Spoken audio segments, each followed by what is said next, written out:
Hey y'all, we've been talking about battling anger. And wouldn't you agree that many of us have a lot of stuff in our house that just doesn't belong? You're like, okay, how's this tying with anger? Just follow along, just be patient.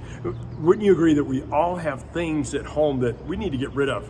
And in fact, we're kind of going through our house right now, just realizing all the stuff we need to give away or yard sale, just because it really doesn't have a place or a purpose or a need. At some time, for some reason, we purchased it, we got it, we acquired it, maybe we were given it, but it's just like it doesn't fit. And for sometimes it's good stuff, sometimes it's stuff that's just junk. We just got to get rid of it.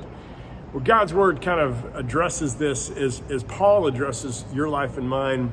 He says this in Ephesians 4, verses 31 and following. He says this: get rid of all bitterness, rage, and anger, brawling and slander, along with every form of malice. So he's saying we've got to get rid of certain attitudes and actions. We don't just kind of leave them hanging around. Well, if I need to be angry at this person because they did me wrong, and so I kind of hold on. I believe many of us, to be honest, we kind of are hoarders of resentments. We hoard the thought of what a person did to us. We hoard the thought of how people have been mistreated us, and we're just kind of holding on to it because we might need to dish out that resentment, that bitterness at some time.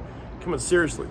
I believe we all can have a tendency to do this. But Paul goes on to be prescriptive in this, not just descriptive of what we need to do, prescriptive in verse 32.